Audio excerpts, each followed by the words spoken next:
तो चलिए दोस्तों स्टार्ट करते हैं, लाइट के बारे में पढ़ते हैं, क्या होता है ये लाइट। तो लाइट क्या है? Light is a form of energy. Light क्या होती है? एनर्जी की एक फॉर्म है दैट मेक अस टू सी, जिसकी वजह से हम कोई भी चीज़ देख सकते हैं। ठीक है, लाइट क्या है? लाइट एक एनर्जी की फॉर्म है जो हमें मदद करती है देखने में। ठीक है, अगर लाइट ना हो तो हम कुछ भी देख नहीं सकते। और ये क्या होती है? हमारी इलेक्ट्रोमैग्नेटिक वेव होती है। कौन सी वेव होती है? Electromagnetic wave. ठीक है, इसको कोई भी मटेरियल मीडियम की नीड नहीं होती ट्रैवल करने के लिए। प्लस ये क्या होती है? ट्रांसवर्स नेचर की होती है। ठीक है, तो ये लॉन्गिट्यूडनल क्या होता है, ट्रांसवर्स क्या होता है, इलेक्ट्रोमैग्नेटिक वेव्स क्या होती हैं, ये हमने वेव टॉपिक के अंदर अच्छे से डिस्कस किया हुआ है। जिसको कोई भी दिक्कत आ रही है वो जाके वहाँ पे क्लियर कर सकता है। ठीक है, तो क्या फिनोमिनन होता है, कैसे हम चीज़ को देख सकते हैं? तो देखो दोस्तों, सपोज करो ये हम है। ठीक है, ये एक पर्सन खड़ा है। ठीक है, ये कोई ऑब्जेक्ट है जिसको वो देखना चाहता है। तो लाइट क्या करेगी? लाइट किसी भी सोर्स से आके उसके ऊपर, उस डिवाइस के ऊपर रिफ्लेक्ट होके फिर हमारी आंखों तक पड़ेगी। उस डिवाइस पे लाइट पड़ेगी, फिर वहाँ से रिफ्लेक्ट होके हमारी आंखों पे जाएगी। जैसे ही हमारी आंखों पे वो रिफ्लेक्टेड लाइट आएगी, हमें कोई भी चीज़ दिखाई देगी। यही फिनोमिनन होता है किसी भी चीज़ को देखने का। ठीक है, और स्पीड ऑफ लाइट सबसे पहले किसने मेजर करी थी? तो वो करी थी रोमर ने। ठीक है, और मैक्सिमम कितनी होती है स्पीड ऑफ लाइट? तो मैक्सिमम होती है वैक्यूम के अंदर, जहाँ कोई भी मटेरियल नहीं होता। ठीक है, तो वैक्यूम के अंदर स्पीड ऑफ लाइट सबसे हाईएस्ट होती है। कितनी होती है? 3 × 10⁸ मीटर पर सेकेंड। 3 × 10⁸ मीटर पर सेकेंड ये होती है speed of light in vacuum. ठीक है, फिर लाइट को भी फर्दर 2 टाइप्स के अंदर कैटेगराइज किया गया है, एक रे ऑप्टिक्स और दूसरी वेव ऑप्टिक्स। जब लाइट हमारी रे की तरह होती है, जब पार्टिकल नेचर की होती है या रे की नेचर की होती है, जब लाइट की नेचर पार्टिकल नेचर हो या रे की नेचर हो, उसको बोला जाता है रे ऑप्टिक्स। उसके अंदर हम डिटेल में पढ़ते हैं रे ऑप्टिक्स के अंदर, जिसकी प्रॉपर्टी कैसी होती है? पार्टिकल नेचर की। और वेव ऑप्टिक्स के अंदर क्या होता है? Light as a wave. जब हम लाइट को एज ए वेव की तरह ट्रीट करवाते हैं, एज ए वेव की तरह पढ़ते हैं, तो वो आता है हमारा वेव ऑप्टिक्स। मीन्स लाइट के पास दोनों प्रॉपर्टीज़ होती हैं, वो पार्टिकल की तरह भी बिहेव करती है प्लस वेव की तरह भी बिहेव करती है। तो इस वजह से उसको 2 टाइप्स के अंदर कैटेगराइज किया गया है। ठीक है, तो वो कौन कौन से फिनोमिनन हैं जो लाइट की रे नेचर या लाइट की पार्टिकल नेचर को रिप्रेजेंट करते हैं? तो वो आते हैं हमारे photo electric effect, Compton effect, reflection, refraction. तो ये सारे के सारे वो फिनोमिनन हैं जिनके थ्रू हम पता लगा सकते हैं कि लाइट किस नेचर की है, लाइट पार्टिकल नेचर की है या लाइट रे नेचर की है। फिर वो कौन से फिनोमिनन हैं, वो कौन से प्रोसेस हैं जिनके थ्रू हम पता लगा सकते हैं कि लाइट हमारी वेव नेचर की है? तो वो आ गया हमारा इंटरफेरेंस, डाइफ्रैक्शन और पोलराइजेशन। ये 3 प्रोसेस हैं जिनके थ्रू हम पता लगा सकते हैं कि लाइट हमारी किस नेचर की है, वेव नेचर की है। ठीक है, लाइट हैज़ ड्यूल नेचर, उसके पास दोनों नेचर होती हैं, पार्टिकल की भी और वेव नेचर की भी। और light takes 8 minute 20 second to reach earth from sun. ठीक है, सूरज की किरणें धरती तक आने में कितना टाइम लेती हैं? 8 मिनट 20 सेकेंड। 8 मिनट 20 सेकेंड का टाइम लगता है सूरज की किरणों को धरती तक आने के लिए। ठीक है, और मून से धरती पे आने के लिए रोशनी को कितना टाइम लगेगा? 1.28 सेकेंड। कितना? 1.28 सेकेंड, क्योंकि मून जो है वो बहुत ही नज़दीक है एज़ कम्पेयर टू सन। इसी वजह से टाइम भी क्या लगता है? बहुत कम लगता है मून से धरती पे रोशनी को आने के लिए। फिर 2 टर्म्स निकल के आती हैं दोस्तों, अम्ब्रा एंड पिनुम्ब्रा। क्या होता है अम्ब्रा और क्या होता है पिनुम्ब्रा? ठीक है, वो रीजन जहाँ पे कंप्लीट अंधेरा हो, वो रीजन जहाँ पे पूरे का पूरा अंधेरा हो, जहाँ पे कोई भी लाइट ना पहुँच पाए, उस रीजन को क्या बोला जाता है? अम्ब्रा। क्या बोला जाता है? अम्ब्रा। इसको कंप्लीट डार्कनेस भी बोला जाता है। और पीन अम्ब्रा क्या होता है? The region in which partial light reaches. जहाँ पे थोड़ी थोड़ी लाइट पहुँचती है, उस रीजन को क्या बोला जाता है? पिनम्ब्रा। क्या बोला जाता है? पिनम्ब्रा। फिर इक्लिप्स की बात करते हैं, ग्रहण की। ग्रहण भी हमारे पास 2 तरह के होते हैं, सोलर इक्लिप्स और ल्यूनर इक्लिप्स। सूर्य ग्रहण और चंद्र ग्रहण। ठीक है, कैसे लगता है सोलर इक्लिप्स? कैसे होता है? जब सन और अर्थ के बीच में कौन आ जाता है? मून। जब सन और अर्थ के बीच में मून आ जाता है तो कौन सा ग्रहण होता है? Solar Eclipse. सोलर एक्लिप्स बन जाता है। ठीक है, तो जैसे ये सन पर यहाँ से इसकी रोशनी जा रही थी, तो ये बीच में ऑब्स्टेकल आ गया, तो यहाँ से जाते जाते जाते जाते ये जो पोर्शन होगा जहाँ पे रोशनी नहीं पड़ेगी धरती के ऊपर, तो वो पार्ट क्या हो जाएगा, हमारा इक्लिप्स कहलाएगा। इसी को बोला जाता है सोलर एक्लिप्स। और ल्यूनर एक्लिप्स क्या होता है, जब सन और मून के बीच में अर्थ आ जाता है। कब, जब सन और मून के बीच में अर्थ आ जाता है, उसी को बोला जाता है ल्यूनर एक्लिप्स। अब यहाँ पे भी सन की रेस जा रही होंगी, बीच में अर्थ आ गई, ठीक है, तो यहाँ पे भी मून के ऊपर क्या हो जाएगा, ये पार्ट अंधेरा हो जाएगा, मतलब ये पार्ट पूरे का पूरा शेडो घेर लेगा। इसी को बोला जाता है ल्यूनर एक्लिप्स। सोलर एक्लिप्स में क्या होगा, सन और अर्थ के बीच में मून आ जाएगा, और ल्यूनर एक्लिप्स के बीच में क्या होता है, सन और मून के बीच में अर्थ आ जाता है। ठीक है, ये फैक्ट्स हैं दोस्तों जो आपको याद रखने।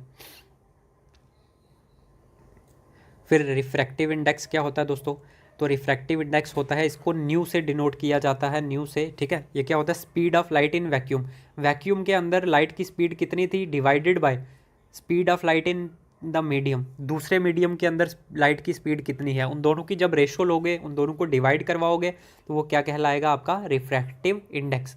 अब यहाँ पे भी स्पीड है, यहाँ पे भी स्पीड, तो स्पीड से स्पीड के यूनिट क्या हो जाएंगे, कैंसिल हो जाएंगे। इसी वजह से इसके यूनिट नहीं होते, इसका कोई भी ऐसा यूनिट नहीं होता रिफ्रैक्टिव इंडेक्स का। ठीक है, रिफ्रैक्टिव इंडेक्स का दोस्तों कोई भी यूनिट नहीं होता इसको रिप्रेजेंट करने का, क्योंकि ये क्या होती है, रेशो होती है, तो रेशो से रेशो कैंसिल हो जाती है, जिसकी वजह से इसका कोई भी यूनिट नहीं होता।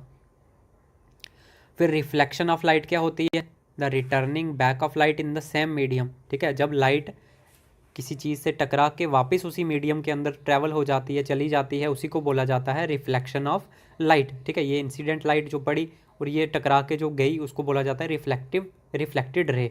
ठीक है, और ये बीच में ये एक नॉर्मल ड्रा कर दिया हमने, इसके बीच में ये जो एंगल होगा इसको एंगल ऑफ इंसिडेंस बोला जाता है, और ये जो एंगल होगा ये एंगल ऑफ रिफ्लेक्शन बोला जाता है। और लॉज ऑफ रिफ्लेक्शन हमारे पास दो तरह के होते हैं, टू टाइप्स के होते हैं laws of reflection.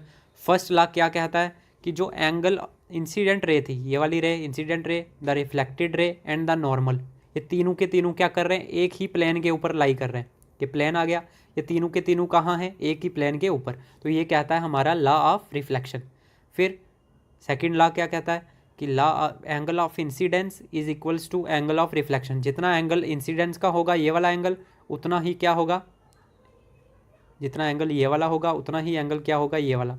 Angle of incidence is equals to angle of reflection. फिर अगर हमारी कोई भी सरफेस, किसी बॉडी की सरफेस स्मूथ होगी, बिल्कुल स्मूथ होगी, तो वहाँ पे कौन सी रिफ्लेक्शन होगी, रेगुलर रिफ्लेक्शन होगी, कंटिन्यूसली रिफ्लेक्शन होती रहेगी। और अगर उसी की जगह पे कोई रफ सरफेस होगी, खुरदरी सरफेस होगी, तो वहाँ पे इर्रेगुलर रिफ्लेक्शन होगी। कौन सी, इर्रेगुलर, कंटिन्यूसली नहीं होगी। ठीक है, फिर दोस्तों मिरर क्या होता है, polished surface that reflects light. ठीक है, मिरर की एक साइड क्या होती है, पॉलिश्ड होगी, जिसकी वजह से वो क्या करता है, लाइट रेज को रिफ्लेक्ट कर देता है। जो भी लाइट उसके ऊपर पड़ती है वो उसको क्या कर देता है, रिफ्लेक्ट कर देता है। उसी चीज़ को बोला जाता है हमारा मिरर। क्या बोला जाता है, मिरर। मिरर भी हमारे पास दो तरह के होते हैं, प्लेन मिरर और स्फेरिकल मिरर। सबसे पहले हम पढ़ेंगे प्लेन मिरर के बारे में। If the reflecting surface is plane, अगर उसकी रिफ्लेक्टिंग सरफेस कैसी है, प्लेन सरफेस है, प्लेन सरफेस से रिफ्लेक्शन हो रही है, तो उसको बोला जाता है प्लेन मिरर। और प्लेन मिरर की जो इमेज होती है, जो वो इमेज बनाता है, वो वर्चुअल, इरेक्ट और सेम साइज़ की बनती है जितने साइज़ का हमारा ऑब्जेक्ट होता है। वर्चुअल एंड इरेक्ट और सेम साइज़ की बनाएगा जितने साइज़ का हमारा ऑब्जेक्ट होगा। और ये हमेशा कहाँ बनती है, मिरर के पीछे। ठीक है, ये सपोज करो मिरर आ गया, ये पर्सन आ गया, ये कहाँ पे बनेगी, पीछे बनेगी, मीन्स मिरर के पीछे बनेगी। ठीक है, to see full image a person requires a mirror at least a half of its height. ठीक है, अगर एक पर्सन चाहता है वो अपनी पूरे की पूरी इमेज देखे, तो जो मिनिमम साइज होगा मिरर का वो कितना होना चाहिए, जितनी उस पर्सन की हाइट होगी उसका हाफ। ठीक है, उसके आधे साइज़ का। सपोज करो ये एक पर्सन है, ये अगर चाहता है कि वह अपनी पूरी की पूरी शेप देख पाए मिरर के अंदर, तो जो मिरर का साइज़ होना चाहिए वो इसकी मतलब इसके हाफ साइज़ का होना चाहिए। इतने साइज़ का अगर मिरर होगा तो ये पर्सन पूरे की पूरी अपनी इमेज देख पाएगा। If a plane mirror is rotated at an incidence angle of theta then the reflected ray rotates at an angle two theta. ठीक है, अगर इंसिडेंस एंगल आप थीटा घुमाओगे, थीटा चेंज करोगे, तो जो रिफ्लेक्टेड रे होगी वो भी कितनी चेंज होगी, टू थीटा हो जाएगी, डबल हो जाएगी उसकी। ठीक है, अगर थीटा एंगल की चेंज आएगी इंसिडेंस के अंदर, तो रिफ्लेक्टेड रे के अंदर कितना आ जाएगा, टू थीटा का एंगल चेंज होगा। ये आपको फैक्ट याद रखने हैं दोस्तों। इंपॉर्टेंट एक और आ गया कि फोकल लेंथ जो भी होती है प्लेन मिरर की वो कितनी होती है, infinity. Focal length plane mirror की कितनी होती है, इन्फिनिटी। और जो लीनियर मैग्नीफिकेशन होती है वो किसके बराबर होती है, 1 के बराबर होती है।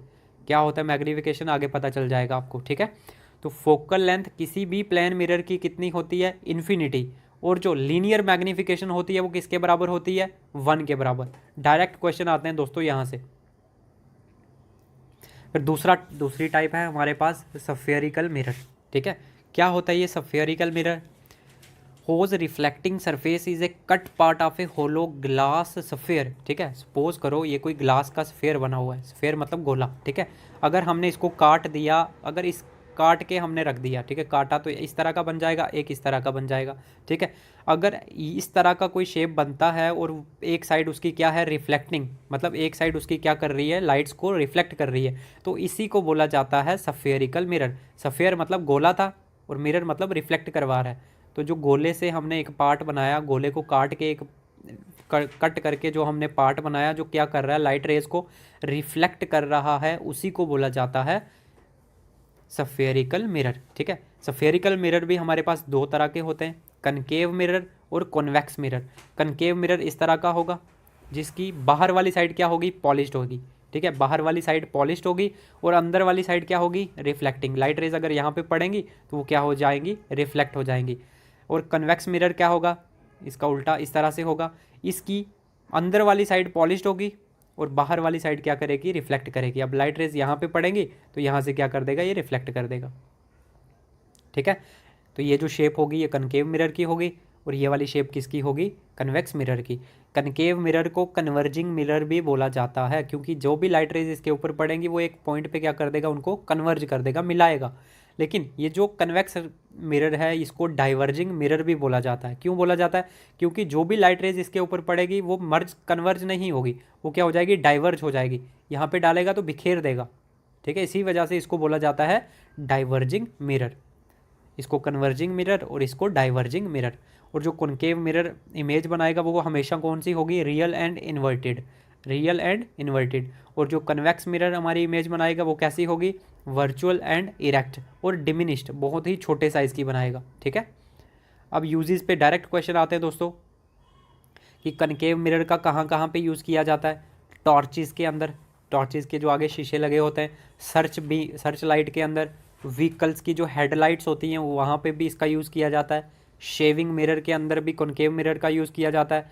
और डॉक्टर्स इसका यूज़ करते हैं to examine eye, nose, ear. ठीक है, इनकी जांच करने के लिए डॉक्टर कौन से शीशे का यूज़ करते हैं, कौन से मिरर का यूज़ करते हैं, कॉनकेव मिरर का यूज़ करते हैं।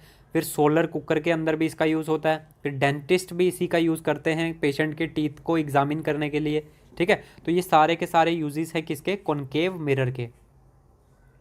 फिर कन्वेक्स मिरर कहाँ पे यूज़ किया जाएगा, कन्वेक्स मिरर यूज़ किया जाएगा rear view image in vehicle. Vehicle के अंदर जो शीशा लगा होता है, मिरर लगा होता है, ताकि हम पीछे वाली गाड़ियों को देख सकें, तो वहाँ पे भी कौन सा मिरर लगाया जाता है, हमारा कन्वेक्स मिरर। फिर शॉप सिक्योरिटी मिरर, अगर कोई शॉप से छुप छुप के देखना चाहता है कि कोई चोरी तो नहीं कर रहा, कोई कुछ तो नहीं कर रहा, ठीक है, तो वहाँ पे भी शॉप के अंदर भी वो मिरर कौन सा लगाया जाएगा, कन्वेक्स मिरर। इन सोडियम रिफ्लेक्टर लैंप, ठीक है, तो सोडियम रिफ्लेक्टर लैंप के अंदर भी कौन सा मिरर लगाया जाता है, हमारा कॉन्वेक्स मिरर। तो ये सारे के सारे क्या थे दोस्तों, इनके यूजेस। डायरेक्ट क्वेश्चन आते हैं इनके ऊपर।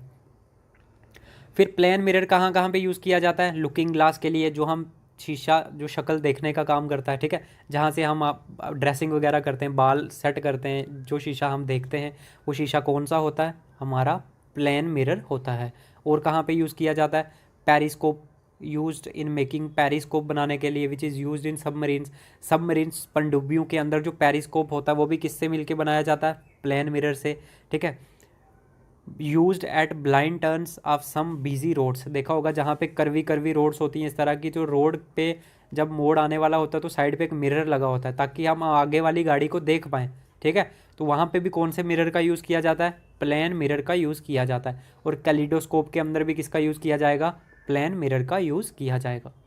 अब बात करते हैं हम दोस्तों इमेजेस की, ठीक है। इमेज क्या होती है, इमेज भी हमारे पास दो तरह की होती हैं, एक रियल इमेज और दूसरी वर्चुअल इमेज, ठीक है।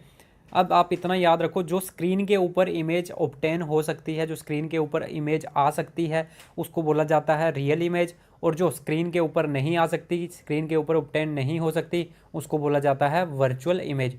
और वर्चुअल इमेज हमेशा क्या होती है, इरेक्ट होती है, मतलब सीधी बनती है। और जो रियल इमेज होती है वो हमेशा उल्टी बनती है, इन्वर्टेड फॉर्म में बनती है। इतना आपको याद रखना है। जो स्क्रीन के ऊपर इमेज प्रोड्यूस हो सकती है, ऑब्टेन हो सकती है, उसको बोला जाता है रियल इमेज। और ये हमेशा क्या होती है, इन्वर्टेड, रियल एंड इन्वर्टेड। और जो वर्चुअल इमेज होती है कौन सी होती है, जो स्क्रीन के ऊपर ऑब्टेन नहीं हो सकती, ये हमेशा क्या होती है, virtual and erect image. Erect मतलब सीधी। फिर दोस्तों देखो, सपोज करो ये हमारे स्फेरिकल मिरर आ गए, सपोज करो ये कॉनकेव मिरर है, ये कनकेव मिरर आ गया और ये वाला कन्वेक्स मिरर आ गया, ठीक है। अब यहाँ से यहाँ तक ये जो पार्ट है जो लाइट रेज को रिफ्लेक्ट या डाइवर्ज करेगा उसको बोला जाता है अपर्चर। क्या बोला जाता है, अपर्चर। ए डैश बी डैश, ये जो पार्ट होगा इसको बोला जाता है अपर्चर। फिर ये जो इस अपर्चर का मिडल पॉइंट होगा, इस अपर्चर का मिडल पॉइंट होगा, इसको बोला जाता है पोल। क्या बोला जाता है, इसको बोला जाता है पोल। फिर ये जो पार्ट हमने काटा, ये अपर्चर जिससे काटा, सपोज करो ये एक सर्कल हुआ होगा पहले, इस सर्कल का जो सेंटर हुआ होगा उसको बोला जाता है सेंटर ऑफ कर्वेचर। सी से रिप्रेजेंट किया जाता है। क्या बोला जाता है, सेंटर ऑफ कर्वेचर। यहाँ पे भी होगा तो ये भी सी आ गया। इसका जो सेंटर होगा उसको सी बोला जाएगा, सेंटर ऑफ कर्वेचर, ठीक है। फिर फोकस क्या होगा, जो सेंटर ऑफ कर्वेचर और पोल के बीच में लाई करेगा, इसके और इसके बीच का जो सेंटर होगा उसको बोला जाता है फोकस, ठीक है। इसके और इसके बीच का जो सेंटर होगा उसको बोला जाता है फोकस, ठीक है। और ये जो लाइन होगी जो पोल से सीधी गुजरती है इसको क्या बोला जाता है, प्रिंसिपल एक्सिस। ये जो पोल से सीधी लाइन गुजरती है इसको क्या बोला जाता है, प्रिंसिपल एक्सिस, ठीक है। ये थे कुछ बेसिक पॉइंट। फिर अगर वो इमेज के बारे में पूछ ले कि अगर ऑब्जेक्ट की पोजीशन यहाँ पे है तो इमेज कहाँ पे बनेगी, किस नेचर की बनेगी, तो वो भी देख लो दोस्तों। अगर आ जाता है कभी तो आप आराम से करके आ जाओगे, ठीक है। ये आपको फैक्ट्स याद रखने पड़ेंगे, अभी नहीं देखोगे आपकी कैसे बनेगा क्या नहीं बनेगा, क्योंकि ये क्रैश कोर्स चल रहा है। यहाँ पे पूरी डिटेल में अगर बताने लगे तो 1-1.5 महीना और लग जाएगा आपको, ठीक है। तो इसलिए आप ये फैक्ट को याद कर लो, क्योंकि डायरेक्ट क्वेश्चन फैक्ट्स के ऊपर ही वो पूछता है। ये आ गया हमारा पोजीशन ऑफ ऑब्जेक्ट, ऑब्जेक्ट की पोजीशन। अगर आप ऑब्जेक्ट कहाँ पे रखोगे तो आपका इमेज कौन सी पोजीशन पे बनेगा और उसकी नेचर कैसी होगी, ठीक है। अगर इन्फिनिटी पे होगा मतलब सेंटर ऑफ कर्वेचर से पीछे ही होगा, ठीक है। अगर हमने ऑब्जेक्ट सी से पीछे रखा हुआ है, ये सी आ गया, इसके भी पीछे मतलब इधर बैक साइड काफ़ी पीछे, तो हम बोल सकते हैं इन्फिनाइट। इन्फिनाइट यहाँ से यहाँ भी हो सकता है और यहाँ से यहाँ भी, ठीक है। तो सी से पीछे की बात हो रही है अभी, ठीक है। तो ये जब सी से पीछे होगा काफ़ी ज़्यादा पीछे तो उसको बोला जाता है इन्फिनिटी। इन्फिनिटी। अगर ऑब्जेक्ट हमारा इन्फिनिटी पे होगा तो उसकी इमेज कहाँ पे बनेगी, फोकस के ऊपर बनेगी, ठीक है। अगर हमारा ऑब्जेक्ट इन्फिनिटी पे होगा तो उसकी इमेज कहाँ पे बनेगी, फोकस के ऊपर बनेगी। और किस नेचर की होगी वो इमेज, रियल एंड इन्वर्टेड और हाईली डिमिनिश्ड। रियल और इन्वर्टेड बनेगी प्लस बहुत ही छोटे साइज की बनेगी। फिर दूसरा point, beyond centre of curvature. ये तो थे इन्फिनिटी, काफ़ी ज़्यादा दूर। अगर सेंटर ऑफ कर्वेचर से थोड़ी ही दूरी पे हो, बैक साइड थोड़ी ही पीछे हो, बियॉन्ड सेंटर ऑफ कर्वेचर, तो तब उस केस में इमेज कहाँ बनेगी, पोजीशन ऑफ इमेज कहाँ पे होगी, between focus and centre of curvature. फिर जो इमेज बनेगी सेंटर ऑफ कर्वेचर और फोकस के बीच में बनेगी, और ये भी कैसी नेचर की होगी, रियल एंड इन्वर्टेड नेचर की। और ये भी क्या होगी, डिमिनिश्ड, ये भी छोटे साइज़ की होगी। फिर अगर हमारा ऑब्जेक्ट सेंटर ऑफ कर्वेचर के ऊपर होगा, एग्जैक्ट सेंटर ऑफ कर्वेचर के ऊपर रखा जाएगा, तो इसकी इमेज भी कहाँ पे बनेगी, सेंटर ऑफ कर्वेचर के ऊपर ही बनेगी। और उसकी नेचर कैसी होगी, रियल एंड इन्वर्टेड और सेम साइज़ की होगी। जितने साइज़ का हमारा ऑब्जेक्ट होगा उतने ही साइज़ की हमारी इमेज भी बनेगी, ठीक है। और अगर फोकस और सेंटर ऑफ कर्वेचर के बीच में होगा हमारा ऑब्जेक्ट, तो उसकी इमेज कहाँ पे बनेगी, तो उसकी इमेज सेंटर ऑफ कर्वेचर और इन्फिनिटी के बीच में बनेगी। ठीक है, सेंटर ऑफ कर्वेचर और इन्फिनिटी के बीच में बनेगी उसकी इमेज। और ये भी कैसी नेचर की होगी, रियल एंड इन्वर्टेड और इनलार्ज हो जाएगी, और उसका इमेज का साइज़ क्या होगा, बहुत ज़्यादा हो जाएगा। ठीक है, और अगर फोकस पे हमने कोई ऑब्जेक्ट रखा हुआ है तो उसकी इमेज कहाँ पे बनेगी, उसकी इमेज इन्फिनिटी पे बनेगी, काफ़ी दूर जाके पीछे बनेगी। ठीक है, और ये भी क्या होगी, रियल एंड इन्वर्टेड और हाईली इनलार्ज्ड। यहाँ पे इनलार्ज्ड थी, यहाँ पे क्या हो गया, हाईली, बहुत ज़्यादा बड़ी बन जाएगी इस केस में। ठीक है, और लास्ट केस, अगर ऑब्जेक्ट हमारा फोकस और पोल के बीच में होगा तो उसकी इमेज कहाँ पे बनेगी, बिहाइंड द मिरर, फिर मिरर के पीछे बनेगी इस साइड। ये अगर इमेज है, हम ये हमारा मिरर है तो मिरर के बिल्कुल इस तरफ बनेगी, पीछे की साइड। ठीक है, कब, जब फोकस और पोल के बीच में हमारा ऑब्जेक्ट लाई करेगा। तो इसकी नेचर भी क्या होती है हमारी वर्चुअल, ये वाली अब मिरर के पीछे बनेगा, तो मिरर के पीछे जो भी बनेगा वो क्या होगा, वर्चुअल एंड इरेक्ट बनेगा, वर्चुअल एंड इरेक्ट, और इसका साइज भी क्या हो जाएगा, इनलार्ज्ड हो जाएगा। बाकी सारे क्या बन रहे थे, मिरर के सामने बन रहे थे, इसी वजह से रियल एंड इन्वर्टेड आए। अब ये वाला क्या बन रहा था, मिरर के पीछे, back side, behind the mirror, तो इस वजह से ये इसकी नेचर कैसी हो जाएगी, वर्चुअल एंड इरेक्ट। देखो दोस्तों, अब बात करते हैं कन्वेक्स मिरर की। इसके दो ही केस होते हैं। कन्वेक्स मिरर में इमेज कैसी बनेगी, अगर हमारा ऑब्जेक्ट इन्फिनिटी पे होगा तो फोकस पे उसकी इमेज बनेगी, और नेचर कैसी होगी, वर्चुअल एंड इरेक्ट और हाईली डिमिनिश्ड, बहुत ही छोटे साइज़ का बनेगा। और अगर इन फ्रंट ऑफ मिरर होगा, मिरर के सामने अगर हमने ऑब्जेक्ट रखा हुआ है तो इमेज उसकी कहाँ पे बनेगी, पोल और फोकस के बीच में, कहाँ पे, पोल और फोकस के बीच में उसकी इमेज बनेगी। ठीक है, और इसकी भी नेचर कैसी रहेगी, वर्चुअल एंड इरेक्ट और डिमिनिश्ड, बहुत ही छोटे साइज़ का इमेज बनेगा यहाँ पे भी। ठीक है, ये सारी की सारी चीज़ें आपको याद रखनी है दोस्तों।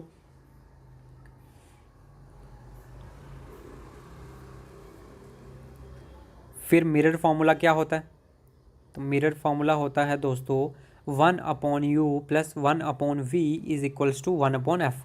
1/u + 1/v is equals to 1/f, ये होता है मिरर फार्मूला मिरर के केस में। अब u क्या है यहाँ पे, ऑब्जेक्ट का डिस्टेंस, और v क्या है, इमेज का डिस्टेंस, और f क्या है, फोकल लेंथ।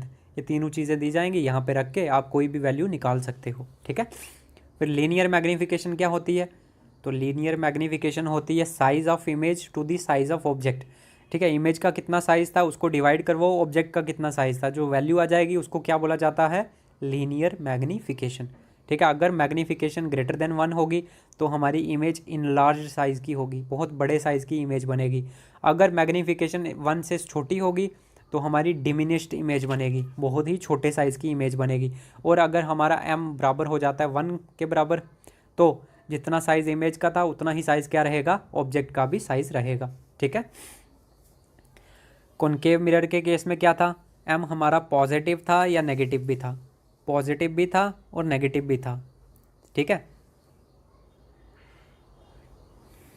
क्योंकि इमेज हमारी इनलार्ज्ड भी बन रही थी और डिमिनिश्ड भी बन रही थी, इसकी वजह से कॉनकेव मिरर में क्या हो जाएगा, मैग्नीफिकेशन हमारी पॉजिटिव भी रह सकती है प्लस नेगेटिव भी रह सकती है। लेकिन कन्वेक्स मिरर के अंदर जो हमारी मैग्नीफिकेशन है वो हमेशा कैसी रहती है, पॉजिटिव। ठीक है, आपको ये फैक्ट याद रखना है, बाकी इतने ध्यान नहीं देने दोस्तों। ठीक है, मैग्नीफिकेशन अगर ग्रेटर देन 1 हो जाएगी तो साइज़, इमेज का जो साइज़ है वो बहुत बड़ा हो जाएगा, ऑब्जेक्ट के साइज़ से बहुत ज़्यादा हो जाएगा। अगर मैग्नीफिकेशन लेस देन 1 हो जाएगी तो हमारा साइज़ डिमिनिश्ड हो जाएगा, इमेज का साइज़ छोटा बनेगा। अब बात करते हैं दोस्तों रिफ्रैक्शन ऑफ लाइट। ठीक है, क्या होता है रिफ्रैक्शन ऑफ लाइट।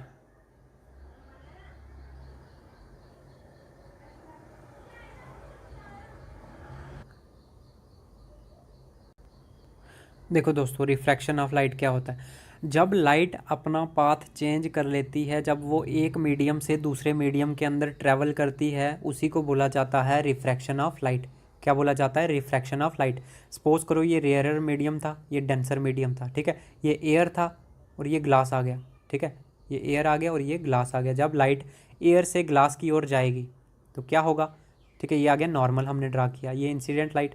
या आपने इसको इधर जाना चाहिए था लेकिन गई कहाँ, थोड़ा सा अपना रास्ता क्या कर दिया उसने, चेंज कर दिया, ठीक है। उसको सीधा स्ट्रेट लाइन में जाना चाहिए था लेकिन एक्चुअल में उसने क्या कर दिया, अपना रास्ता थोड़ा सा चेंज कर दिया। इसी को बोला जाता है रिफ्रैक्शन ऑफ लाइट, ठीक है। जब लाइट रे हमारी रेयरर से डेंसर मीडियम की ओर जाएगी, रेयरर से डेंसर मीडियम की ओर जाएगी तो वो बेंड होगी टूवर्ड्स नॉर्मल, ठीक है। ये जो नॉर्मल है इसकी ओर क्या हो जाएगी, बेंड हो जाएगी, इस नॉर्मल की ओर बेंड होगी। लेकिन जब वो डेंसर से रेयरर की ओर आएगी तो क्या होगा, तो वो नॉर्मल से अवे जाएगी, मतलब नॉर्मल से दूर जाने की कोशिश करेगी। ये नॉर्मल था तो यहाँ से यहाँ की ओर जा रही है, तो नॉर्मल से bend away from normal, normal से दूर बेंड होने की कोशिश करेगी, ठीक है। क्या बताया रिफ्रैक्शन ऑफ लाइट के अंदर, जब लाइट अपना रास्ता जब लाइट एक मीडियम से दूसरे मीडियम के अंदर जाती है तो वो अपने रास्ते को थोड़ा सा चेंज कर लेती है, इसी को बोला जाता है रिफ्रैक्शन ऑफ लाइट। जब वो रेयरर से डेंसर मीडियम के अंदर जाएगी तो वो नॉर्मल टूवर्ड्स नॉर्मल बेंड होगी, और जब डेंसर से रेयरर की ओर जाएगी तो bend away from normal, normal से दूर बेंड होगी, ठीक है। इसी रिफ्रैक्शन की कहाँ कहाँ पे एप्लीकेशंस होती हैं, कहाँ कहाँ पे रिफ्रैक्शन का यूज़ किया जाता है, तो जो bottom of a tank or pond containing water appears to be raised, ठीक है। देखा होगा अगर किसी भी पॉन्ड, तालाब या रिवर के अंदर आप जाते हो नहाने के लिए तो आपको देखने में वो कैसा लगता है, ऐसे लगता है कि ये इतना गहरा नहीं होगा, लेकिन जब आप बीच में जाते हो उसके तो वो काफ़ी गहराई में होती है वो चीज़, ठीक है। अगर कोई सिक्का भी पड़ा हुआ है सपोज करो पानी के अंदर, अगर आप उसको उठाने की कोशिश करते हो तो आपको लगता है कि ये पानी के बहुत ही क्लोज है, आप हाथ डालोगे निकाल लोगे, लेकिन जैसे जैसे आप उसके अंदर हाथ डालते रहते हो वो काफ़ी गहराई पे होता है, जाते जाते आपको टाइम लगता है, मतलब काफ़ी डेप्थ में होता है वो, एक्चुअल जितनी उसकी डेप्थ होती है उससे कम आपको नज़र आती है। तो ये भी किसकी वजह से हुआ, रिफ्रैक्शन ऑफ लाइट की वजह से, ठीक है। फिर the letters appears raised when viewed through a glass slab, ठीक है। अगर कोई अल्फ़ाबेट लिखे हुए हैं, अगर आप एक ग्लास स्लैब लेते हो उसको उसके थ्रू देखते हो वो लेटर्स, तो वो लेटर्स भी आपको थोड़े से ऊपर चढ़े हुए दिखाई देंगे, जैसे वो एक्चुअल थे उससे बड़े बड़े आपको दिखाई देंगे, ठीक है। फिर pencil immersed partially in water appears to be broken, ठीक है। अगर आप पेंसिल को हाफ पानी के अंदर, थोड़े से पानी के अंदर डिप करो, पूरी पेंसिल ना डिप करो, आधी पेंसिल डिप करो, तो आपको पेंसिल ऐसी लगेगी पेंसिल टूटी हुई है, मुड़ी हुई है, ठीक है, लेकिन एक्चुअल में पेंसिल मुड़ी हुई नहीं थी। वो किसकी वजह से आपको लग रहा है, सिर्फ रिफ्रैक्शन ऑफ लाइट की वजह से। फिर देखा होगा जो नींबू पानी बनाने वाले होते हैं, ठीक है, उन्होंने ग्लास में नींबू डाल के रखे होते हैं और बाहर से आप देखते हो उन ग्लास को तो आपको नींबू बहुत बड़े बड़े दिखाई देते हैं, वो भी किसकी वजह से, रिफ्रैक्शन ऑफ लाइट की वजह से, ठीक है। ये सारी की सारी क्या थी, उसकी एप्लीकेशंस ऑफ रिफ्रैक्शन। फिर लॉज ऑफ रिफ्लेक्शन क्या हो गया, लॉज ऑफ रिफ्लेक्शन क्या होते हैं, हमारे पास दो तरह के होते हैं, एक तो वही आ गया incident ray, reflected ray and the normal all lie on the same plane, ये सारे के सारे क्या करेंगे, एक ही प्लेन के ऊपर लाई करेंगे। और जो रिफ्रैक्शन का दूसरा लॉ होता है उसको स्नेल्स लॉ भी बोला जाता है, क्या बोला जाता है, स्नेल्स लॉ। ये क्या कहता है कि ratio of sine of angle of incidence, ठीक है, sine of angle of incidence divided by sine of angle of reflection, इन दोनों का जब हम साइन निकालेंगे, जैसे थीटा आ गया हमारे पास 90 डिग्री, तो साइन 90 डिग्री इंसिडेंट और साइन 90 डिग्री रिफ्लेक्टेड जितना एंगल बनेगा उसको डिवाइड करेंगे तो जो वैल्यू आएगी वो किसके बराबर होगी, एक कांस्टेंट के बराबर आ जाएगी। उसी कांस्टेंट को क्या बोला जाता है, रिफ्रैक्टिव इंडेक्स। स्नेल्स लॉ क्या कहता है कि sine of angle of incidence divided by sine of angle of refraction is equals to a constant, और उसी कांस्टेंट को क्या बोला जाता है, रिफ्रैक्टिव इंडेक्स। यही कहता है हमारा स्नेल्स लॉ। फिर refractive index for violet colour, violet colour के लिए रिफ्रैक्टिव इंडेक्स सबसे ज़्यादा होता है और रेड कलर के लिए रिफ्रैक्टिव इंडेक्स सबसे कम होता है। दोस्तों ये फैक्ट हैं, याद रखने पड़ेंगे आपको, ठीक है। और जब रिफ्रैक्शन होती है तब फ्रीक्वेंसी और फेज़ कभी भी चेंज नहीं होता, बाकी सारी चीज़ें चेंज हो जाती हैं। जब लाइट एक मीडियम से दूसरे मीडियम के अंदर ट्रैवल करती है तब फ्रीक्वेंसी और फेज़ चेंज नहीं होता किस लाइट का, बाकी सारी की सारी चीज़ें क्या हो जाती हैं, चेंज हो जाती हैं। फिर देखो दोस्तों क्रिटिकल एंगल क्या होता है, critical angle when angle of incidence for which angle of refraction is 90 degree, वो एंगल जिस एंगल पे आप लाइट रे को छोड़ते हो और आपका रिफ्रैक्शन एंगल कितना हो जाता है, 90 डिग्री, क्या हो जाता है, 90 डिग्री। सपोज करो ये आपकी इंसिडेंट रे थी, इंसिडेंट लाइट ये आई, ठीक है, वो इस एंगल, इस तरह से आपने उस लाइट को छोड़ा कि वो जब दूसरे मीडियम में जाए तो 90 डिग्री का एंगल बना के जाए। ये नॉर्मल आ गया, तो 90 डिग्री कैसे बनेगा, इधर से पड़ी सीधी इधर जाएगी, ठीक है। तो इस तरह का जो भी एंगल आप देते हो उसको, ताकि रिफ्रैक्शन के बाद लाइट हमारी 90 डिग्री पे जाए, उसको बोला जाता है क्रिटिकल एंगल। क्या बोला जाता है, क्रिटिकल एंगल। फिर एटमॉस्फेरिक रिफ्रैक्शन क्या होती है, एटमॉस्फेयर की लेयर्स, हमें पता है कि एटमॉस्फेयर के अंदर भी बहुत सारी लेयर्स होती हैं, troposphere, stratosphere, mesosphere, thermosphere, ionosphere, exosphere, ये सारी की सारी लेयर्स होती हैं हमारी एटमॉस्फेयर के अंदर, ठीक है। तो इन लेयर्स के अंदर भी तो रिफ्रैक्शन होती होगी, जो इन लेयर्स के थ्रू रिफ्रैक्शन होती है उन्हीं को बोला जाता है एटमॉस्फेरिक रिफ्रैक्शन, ठीक है। अभी इसकी एप्लीकेशंस क्या क्या हैं, देखो, oval or flattened shape of sun in the morning and evening, ठीक है। मॉर्निंग के टाइम पे और इवनिंग के टाइम पे आपको सन जो है वो ओवल या फ्लैट सरफेस, फ्लैट शेप का नज़र आता है। ये किसकी वजह से, ये भी हमारा किसकी वजह से होगा, एटमॉस्फेरिक रिफ्रैक्शन की वजह से। फिर ट्विंकलिंग ऑफ स्टार्स, रात को देखते हो आपको तारे टिमटिमाते हुए दिखाई देते हैं, ये भी किसकी वजह से हो गया, एटमॉस्फेरिक रिफ्रैक्शन की वजह से। फिर star seems higher than they actually are, ठीक है। स्टार्स आपको बहुत दूरी पे नज़र आते हैं बट एक्चुअल में उतनी दूरी पे होते नहीं हैं, तो ये भी किसकी वजह से हो गया, ये भी एटमॉस्फेरिक रिफ्रैक्शन की वजह से। फिर advance sunrise and delay sunset, ठीक है। जो सूरज उदय होता है वो भी हमें 2 मिनट पहले ही सूरज उगता हुआ दिखाई देता है, और जब सनसेट होता है, सूरज डूबता है, तो हमें 2 मिनट लेट, जब वो डूब चुका होता है उसके 2 मिनट बाद तक हमें दिखाई देता है, किसकी वजह से, इसी रिफ्रैक्शन ऑफ लाइट की वजह से, ठीक है।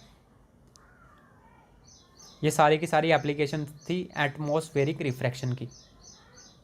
फिर स्कैटरिंग ऑफ लाइट क्या होता है भाई, स्कैटरिंग ऑफ लाइट होता है दोस्तों the reflection of light from small sized particles in all direction is called scattering of light. Suppose करो ये छोटे छोटे पार्टिकल्स थे, ठीक है, ये छोटे छोटे पार्टिकल्स आ गए, इनके ऊपर जब लाइट रेस पड़ेगी तो ये क्या करेगी, हर डायरेक्शन के अंदर उनको क्या करेगी, रिफ्लेक्ट करेगी, हर डायरेक्शन के अंदर चारों साइड उनको क्या कर देगी, रिफ्लेक्ट कर देगी। इसी को बोला जाता है स्कैटरिंग ऑफ लाइट, लाइट को बिखेर देना, ठीक है, लाइट को बिखेर देना वही होता है हमारा स्कैटरिंग ऑफ लाइट। इस कौन कौन से फिनोमिनन होते हैं जो स्कैटरिंग ऑफ लाइट को शो करते हैं, हमारा blue colour of sky, sky हमें पूरे की पूरी नीली कलर की नज़र आती है, क्यों आती है, due to scattering of light, ठीक है। फिर red colour of sun at sunrise and sunset, जब सूरज सनराइज हो रहा होता है या सनसेट हो रहा होता है, दोनों टाइम के ऊपर क्या होता है, हमें सन बिल्कुल रेडिश कलर का नज़र आता है, रेड कलर का नज़र आता है, ठीक है। तो ये भी किसकी वजह से हो गया, स्कैटरिंग ऑफ लाइट की वजह से, किसकी वजह से हो गया, स्कैटरिंग ऑफ लाइट की वजह से। फिर दोस्तों टोटल इंटरनल रिफ्लेक्शन क्या होती है, टोटल इंटरनल रिफ्लेक्शन, ठीक है। तो जब लाइट हमारी डेंसर मीडियम से रेयरर मीडियम की ओर आती है और उसका एंगल ऑफ इंसिडेंस से, एंगल ऑफ इंसिडेंस जो उसका होगा वो क्रिटिकल एंगल से ज़्यादा होगा। क्या कंडीशंस होती हैं, एक तो लाइट डेंसर मीडियम से रेयरर मीडियम की ओर आनी चाहिए, कहाँ से, डेंसर से रेयरर मीडियम की ओर आनी चाहिए, ये वाला, ठीक है। दूसरा जो उसका एंगल ऑफ इंसिडेंस होगा, जिस एंगल पे आप लाइट को इंसिडेंट करवाओगे वो ज़्यादा होना चाहिए क्रिटिकल एंगल से, ताकि 90 डिग्री पे लाइट रिफ्रैक्ट ना हो, ठीक है।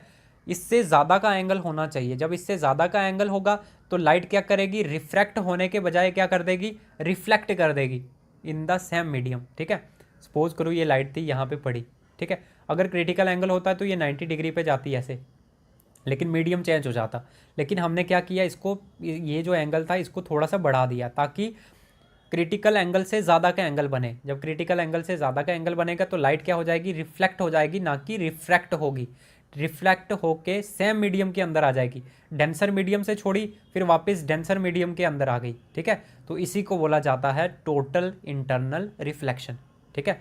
अब कौन कौन से फिनोमिनन के अंदर टोटल इंटरनल रिफ्लेक्शन शो होती है, तो जो हमारे ऑप्टिकल फाइबर्स होते हैं जो कम्युनिकेशन के लिए यूज़ किए जाते हैं, ठीक है। तो ये जो केबल होती है इन्फॉर्मेशन एक जगह से दूसरी जगह लेके जाती है, इसके अंदर भी कौन सा प्रोसेस होता है, टोटल इंटरनल रिफ्लेक्शन, ठीक है।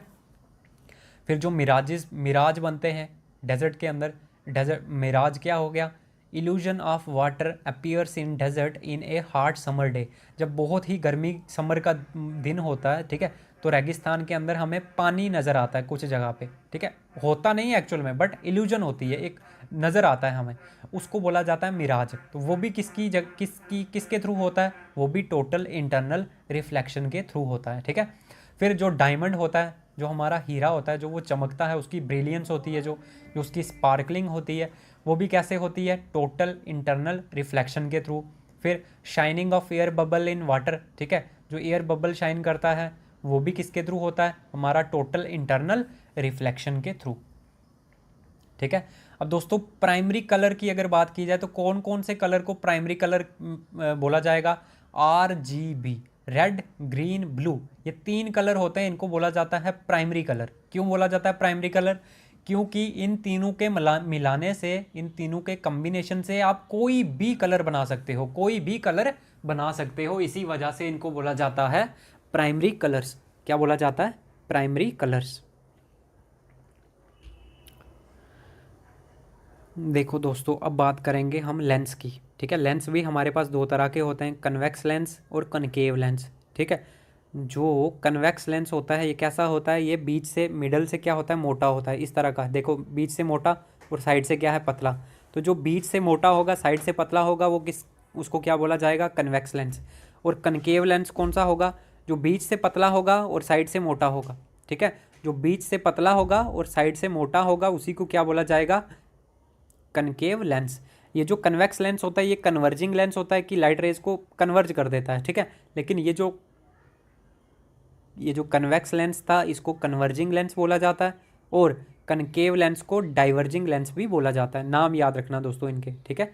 फिर पावर ऑफ ए लेंस, अगर आपको लेंस की पावर निकालनी है तो पावर को डिफाइन कैसे करोगे, सबसे पहले तो पावर ऑफ ए लेंस क्या होती है, एबिलिटी और capacity of a lens to converge और डाइवर्ज लाइट रेज, ठीक है।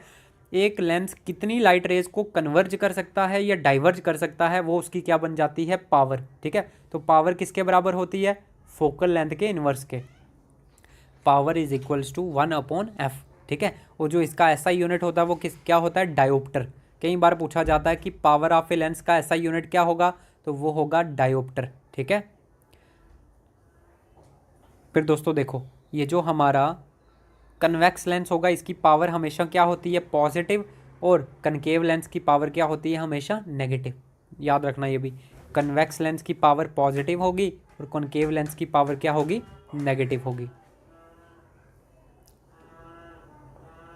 ठीक है। अगर लेंस हमने बहुत सारे लेंस कांटेक्ट में लगाए हुए हैं एक दूसरे के कांटेक्ट में, तो जो सभी की पावर होगी वो क्या होगी, कॉम्बिनेशन होगा, सम होगा, जो एक एक लेंस की पावर होगी, ठीक है। सपोज करो ये लेंस है, ये लेंस है, ये लेंस है, ये लेंस है, अगर इन सभी की हमें कॉम्बिनेशन में पावर निकालनी है तो क्या करेंगे, जो इसकी पावर होगी उसको ऐड करवा देंगे, जो इसकी पावर होगी उसको ऐड करवा देंगे, जो इसकी पावर होगी उसको भी ऐड करवा देंगे, और जो इसकी पावर होगी वो भी ऐड करवा देंगे। इन सभी का कॉम्बिनेशन जो बन जाएगा वही क्या कहलाएगा, हमारा power of lens in combination, ठीक है।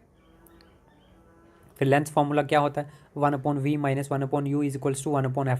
मिरर फॉर्मूला में क्या था, यहाँ पे प्लस था, अब यहाँ पे क्या हो गया, माइनस हो गया, लेंस में माइनस आ जाएगा, ठीक है।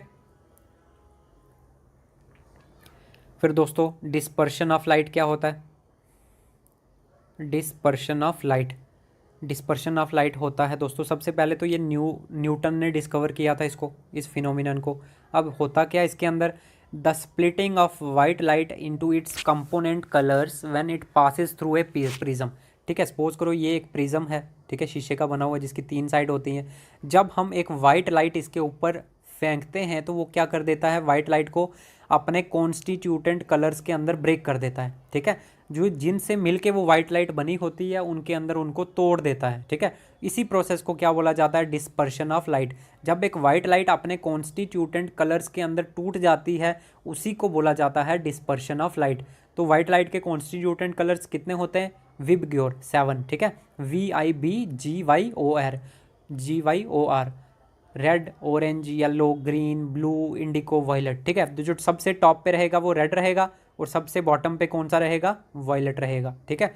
जो सबसे कम बैंड होगा वो रेड होगा और जो सबसे ज़्यादा बैंड होगा वो कौन सा रहेगा, वायलेट सबसे कम क्या होगा, बैंड होगा, सॉरी वायलेट सबसे ज़्यादा बैंड होगा और रेड सबसे कम बैंड होगा। फिर दोस्तों इसकी कौन सी एग्जांपल है, जैसे जो रेनबो बनता है वो किसके थ्रू बनता है, डिस्पर्शन ऑफ लाइट के थ्रू, ठीक है। तो जो रेनबो हमारा बनता है, इंद्रधनुष बनता है, वो किसके थ्रू बनता है, वो भी डिस्पर्शन ऑफ लाइट के थ्रू ही बनता है।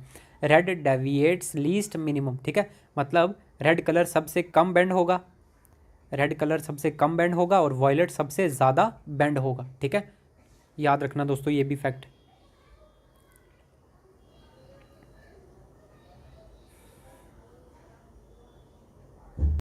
अभी हमने डिस्कस किया डिस्पर्शन ऑफ लाइट। क्या होती है dispersion of light, splitting of white light into its constituent colours when it passes through a prism, ठीक है। जब भी एक वाइट लाइट प्रिज्म से क्रॉस होती है, उसके प्रिज्म के अंदर से गुजरती है, तो वो अपने कॉन्स्टिट्यूटेंट कलर्स के अंदर क्या हो जाती है, डिवाइड हो जाती है, टूट जाती है। इसी प्रोसेस को क्या बोला जाता है, इसी फिनोमिनन को बोला जाता है डिस्पर्शन ऑफ लाइट, ठीक है। रेड कलर टॉप पे रहता है और वायलेट सबसे नीचे, इसका मतलब रेड सबसे कम बैंड होगा और वायलेट सबसे ज़्यादा बैंड होगा, ठीक है। रेनबो किसकी एग्जांपल है, डिस्पर्शन ऑफ लाइट की। रेनबो कैसे बनता है, बाय डिस्पर्शन ऑफ लाइट, ठीक है। रेड कलर सबसे कम डेविएट होगा, ठीक है, कम बैंड होगा, और वायलेट सबसे ज़्यादा बैंड होगा।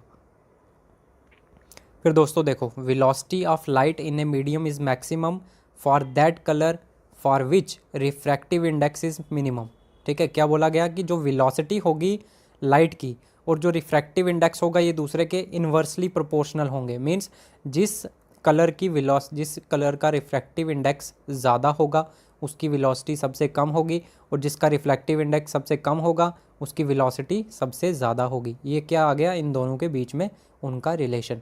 फिर रेड कलर की हाई वेलोसिटी होती है, उसका रिफ्रैक्टिव इंडेक्स क्या होगा, सबसे कम होगा। फिर वायलेट कलर की लोवेस्ट वेलोसिटी होगी और इसका जो रिफ्रैक्टिव इंडेक्स होगा वो क्या होगा, मैक्सिमम होगा, ठीक है। तो वेलोसिटी और रिफ्रैक्टिव इंडेक्स के बीच में कैसा रिलेशन है, इन्वर्स रिलेशन, एक ज़्यादा होगा तो दूसरा कम हो जाएगा। फिर बात करेंगे कलर ऑफ बॉडीज़। बॉडीज़ का जो भी हमें कलर दिखाई देता है वो कैसे दिखाई देता है, तो colour of a body is the colour of light which it reflects, ठीक है। जिस बॉडी का जो भी कलर होगा वो कैसे होगा, जो कलर वो रिफ्लेक्ट करेगी उसी कलर में वो बॉडी हमें नज़र आएगी, ठीक है। जैसे an object is white if it reflects all the components of white light, ठीक है। एक ऑब्जेक्ट हमें वाइट कब दिखाई देगा, जब वो सारे के सारे अपने कंपोनेंट्स को क्या कर देगा, रिफ्लेक्ट कर देगा, सारे के सारे कंपोनेंट्स को रिफ्लेक्ट करेगा, तो उस बॉडी का कलर कैसा नज़र आएगा, वाइट नज़र आएगा। और उसी जगह पे अगर कोई ब्लैक बॉडी है, an object is black if it absorbs all the light incident on it, ठीक है। और ब्लैक बॉडी कब नज़र आएगी, काले कलर की कब नज़र आएगी, जब वो सारे का सारा कलर क्या कर लेगी, एब्जॉर्ब कर लेगी। जब सारे का सारा कलर एब्जॉर्ब कर लेगी तो बॉडी का कलर कैसा बन जाएगा, ब्लैक कलर बन जाएगा। और जब बॉडी सारे के सारे कलर्स को क्या कर देगी, रिफ्लेक्ट कर देगी, उस टाइम पे उसका कलर कैसा हो जाएगा, उस टाइम पे उसका कलर वाइट हो जाएगा, ठीक है। देखो दोस्तों, अगर कोई रेड रोज़ है, ठीक है, उसको अगर आप वाइट लाइट या रेड लाइट के अंदर देखते हो, ठीक है, रेड रोज़ को अगर आप वाइट लाइट या रेड लाइट के अंदर देखते हो तो वह कैसा नज़र आएगा, आपको रेड कलर के अंदर नज़र आएगा। लेकिन अगर आप उसी रेड रोज़ को ब्लू या ग्रीन लाइट के अंदर देखोगे, ठीक है, ब्लू या ग्रीन लाइट के अंदर रेड रोज़ को देखोगे तो उसका कलर कैसा नज़र आएगा, अब वो रेड कलर का नज़र नहीं आएगा, अब उसका कलर आपको कैसा नज़र आएगा, ब्लैक रोज़ नज़र आएगा उस टाइम पे। कब, जब आप उसको ब्लू कलर या फिर ब्लू या ग्रीन लाइट के अंदर देखोगे तब, ठीक है। लेकिन जब वाइट या रेड लाइट के अंदर देखोगे तब रेड कलर नज़र आएगा, लेकिन जब ब्लू या फिर ग्रीन लाइट के अंदर देखोगे तब रेड रोज़ आपको ब्लैक कलर का नज़र आएगा। अब बात करते हैं दोस्तों इंटरफेरेंस ऑफ लाइट। क्या होती है इंटरफेरेंस ऑफ लाइट, ठीक है। The redistribution of light energy when two light waves of same frequency and constant phase difference travel in same direction and superimpose, ठीक है। जब लाइट एनर्जी रीडिस्ट्रीब्यूट हो जाती है, मॉडिफाई हो जाती है, कब, जब दो लाइट वेव्स, ठीक है, एक ये लाइट वेव आ गई और दूसरी ये लाइट वेव आ गई, जब ये दोनों की दोनों लाइट वेव जिनकी सेम फ्रीक्वेंसी है और सेम फेज डिफरेंस पे हैं, ठीक है, अगर ये एक ही डायरेक्शन के अंदर ट्रैवल कर रहे हैं, अगर ये फॉरवर्ड डायरेक्शन में जा रहे हैं तो दोनों के दोनों फॉरवर्ड डायरेक्शन में जाने चाहिए। फिर जब इनका फेज भी सेम है, फ्रीक्वेंसी भी सेम है, एक ही डायरेक्शन के अंदर ट्रैवल कर रहे हैं, तब अगर ये दोनों वेव्स एक दूसरे के ऊपर सुपर इम्पोज हो जाती हैं, सुपर इम्पोज मतलब एक दूसरे के ऊपर मर्ज हो जाती हैं, एक दूसरे के ऊपर चढ़ जाती हैं, उस टाइम पे जो न्यू वेव बनेगी, जो न्यू वेव बनेगी वो उसकी एनर्जी भी क्या होगी, इन दोनों से अलग होगी, वो क्या हो जाएगी, मॉडिफिकेशन हो जाएगी इन दोनों की। ठीक है, तो उसी को बोला जाता है इंटरफेरेंस ऑफ लाइट। क्या बोला जाता है, इंटरफेरेंस ऑफ लाइट। ये भी हमारे पास दो तरह की होती है इंटरफेरेंस ऑफ लाइट, एक आ गई कंस्ट्रक्टिव इंटरफेरेंस और दूसरी डिस्ट्रक्टिव इंटरफेरेंस। अब कंस्ट्रक्टिव क्या होगी, when the two wave meet in same phase, जब दोनों की दोनों वेव्स एक ही फेज के अंदर मिलेंगी, उस टाइम पे जो वेव बनेगी, जो इंटरफेरेंस होगी, उसको क्या बोला जाएगा, कंस्ट्रक्टिव इंटरफेरेंस। और इस टाइम पे सबसे ज़्यादा इंटेंसिटी होती है उस वेव की, क्या होगी, सबसे ज़्यादा मैक्सिमम इंटेंसिटी होगी, कब, जब कंस्ट्रक्टिव इंटरफेरेंस होगी।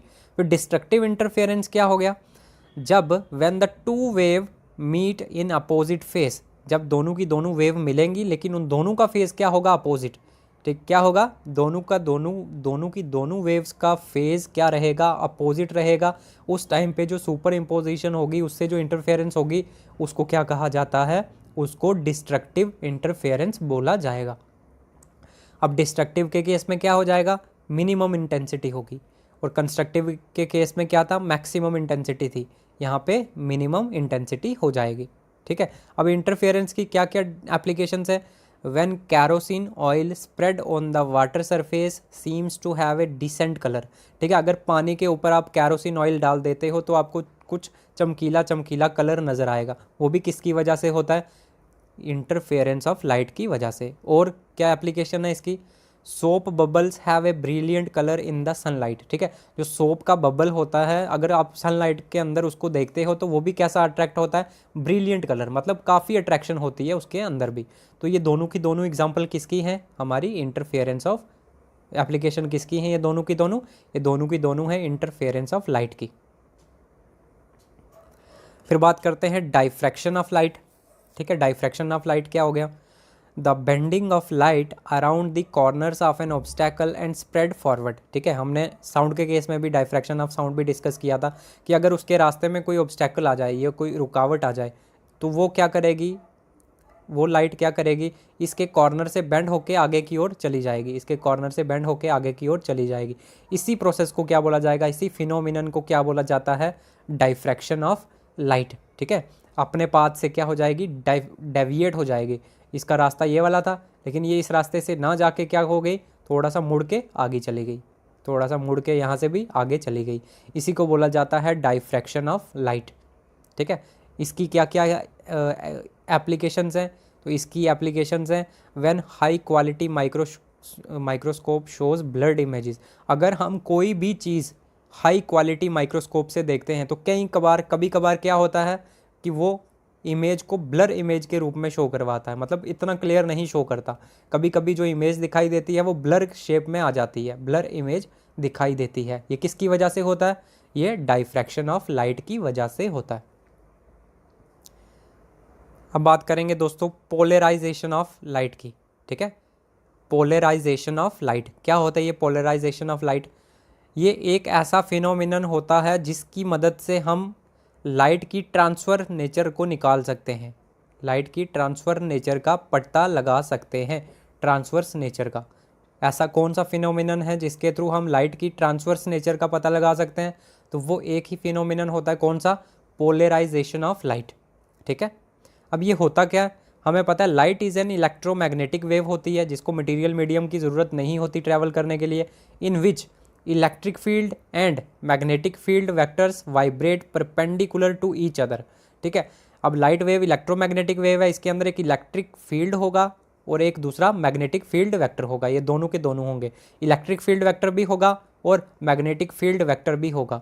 ठीक है, जो एक दूसरे के परपेंडिकुलर में क्या कर रहे होंगे, वाइब्रेट कर रहे होंगे, एक दूसरे के परपेंडिकुलर वाइब्रेट कर रहे होंगे, plus and perpendicular to the direction of the propagation of wave, और जिस डायरेक्शन में वेव जारी होगी उन दोनों के भी क्या कर रहे होंगे, परपेंडिकुलर में ये ऑपरेट कर रहे होंगे। ठीक है, तो इसी को बोला जाता है इलेक्ट्रोमैग्नेटिक वेव, जहाँ पे सारे के सारे कंपोनेंट्स उसकी प्रोपोगेशन की डायरेक्शन के परपेंडिकुलर में क्या करते हैं, वाइब्रेट करते हैं।